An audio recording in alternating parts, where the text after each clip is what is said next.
ہمیں اللہ تعالیٰ نے اپنی زندگی میں ایک مرتبہ پھر یہ رمضان کا موقع عطا فرمایا. یہ ہمارے لیے ایک اور گولڈن چانس ہے. اللہ تعالیٰ چاہتے ہیں کہ میرے بندو، جو غلطیاں تم کر بیٹھے تم دنیا میں ہی بخشوا لو، تاکہ قیامت کے دن تمہارے آقا کے سامنے تمہارے گناہوں کو نہ کھولا جائے.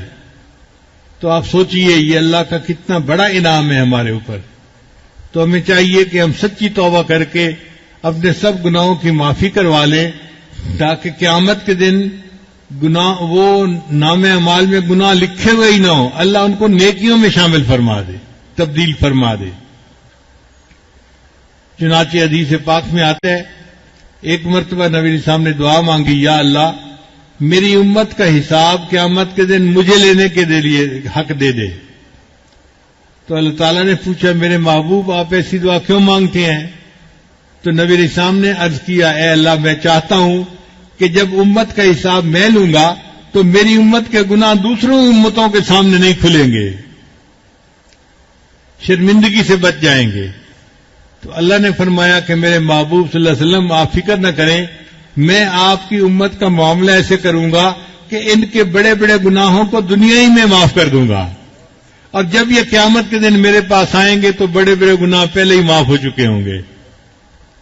چنانچہ دنیا میں انسان کو جو تکلیف پہنچتی ہے اس پر گناہ معاف ہوتے ہیں، جو بیماری آتی ہے اس پر گناہ معاف ہوتے ہیں، جو دنیا کے اندر تکلیف آتی ہے اس پر گناہ معاف ہوتے ہیں، حتیٰ کہ جب موت کی سکرات کا وقت آتا ہے اس پر گناہ معاف ہوتے ہیں، حتیٰ کہ قبر میں جو ضبط قبر پیش آئے گا اس پر گناہ معاف ہوں گے، جو موت کے وقت تکلیف ہوتی ہے اس پر بھی گناہ معاف ہوں گے. تو یہ بہانے ہیں جو اللہ نے اپنے محبوب کے امتیوں کے بخشنے کے لیے بنا دیے. اور اگر کچھ لوگ ہوں گے کہ جن کے گناہ بچ بھی جائیں گے تو اللہ قیامت کے دن بہانے سے ان کے گناہ معاف کر دیں گے. چنانچہ حدیث پاک میں آتا ہے، قیامت کے دن اللہ تعالیٰ ایک بندے کو کھڑا فرمائیں گے اور اس کے گرد نور کی چادر کا پردہ ڈال دیں گے، لوگ اس کو نہیں دیکھ سکیں گے. پھر اللہ اس بندے کو کہیں گے تیرا یہ گناہ یہ گناہ یہ گناہ، اور وہ بندہ مانے گا ہاں میرا یہ گناہ، سارے گناہ اس کو گنوائیں گے. وہ بندہ اپنے سارے گناہوں کو دیکھ کے گھبرا جائے گا اور یہ سمجھے گا کہ آج تو شاید میں جہنم سے نہیں بچ سکوں گا. پھر آخر پر اللہ فرمائیں گے، میرے بندے تو نے گناہ تو کیے، تو مجھ سے معافیاں بھی مانگتا تھا، چل میں نے تیرے اس توبہ کو قبول کر لیا اور تیرے گناہوں کو میں نے نیکیوں میں تبدیل کر دیا. اللہ اس کے گناہوں کو نیکیوں میں بدل دیں گے اور پھر وہ نور کا پردہ ہٹائیں گے تو ساری مخلوق دیکھے گی کہ اس بندے کے نام اعمال میں کوئی گناہ بھی درج نہیں ہوگا. تو لوگ سمجھیں گے کہ یہ انبیاء میں سے کوئی نبی ہیں جنہوں نے معصوم زندگی گزاری اور ان کے نام اعمال میں کوئی گناہ لکھا ہوا ہی نہیں، حالانکہ وہ تو نبی علیہ السلام کا ایک گنہگار امتی ہوگا. مگر محبوب صلی اللہ علیہ وسلم کی جو ہے دعا کے صدقے اللہ تعالیٰ اس کے گناہوں کو معاف کرنے کی یہ صورت نکال لیں گے.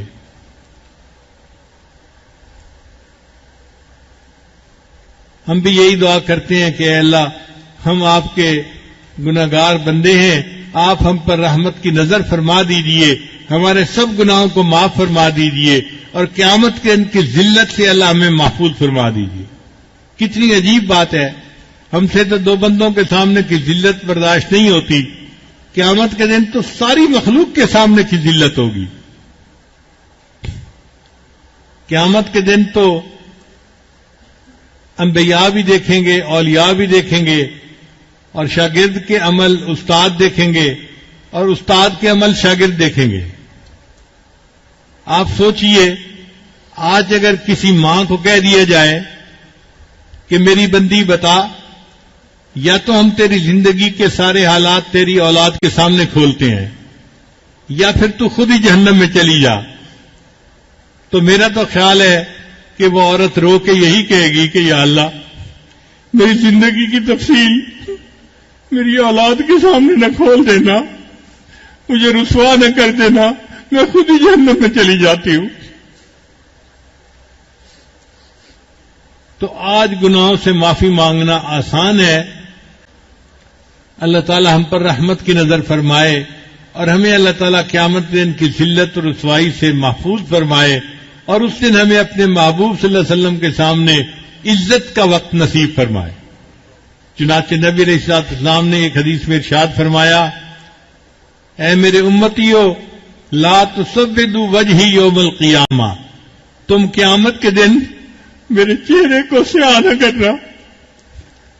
چہرے سیاہ کا کیا مطلب؟ کہ جب بندہ کسی ناپسندیدہ بات کو دیکھتے ہیں نا تو چہرہ مرجھا جاتا ہے۔ تو محبوب صلی اللہ علیہ وسلم نے فرمایا کہ اگر قیامت کے دن تمہارے نامہ اعمال کو کھولا جائے گا اور اس میں بڑے بڑے گناہ ہوں گے تو اس دن میرا چہرہ مرجھا جائے گا، تم قیامت کے دن میرے چہرے کو سیاہ نہ کر دینا۔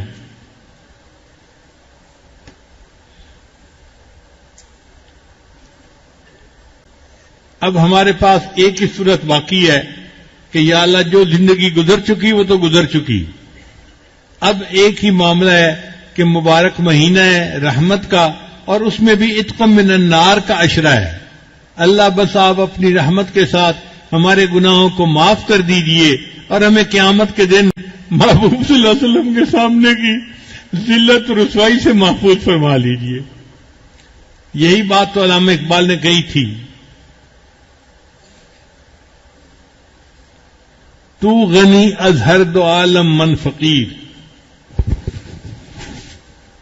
اے اللہ تو دو عالم سے غنی ہے اور میں ایک فقیر ہوں۔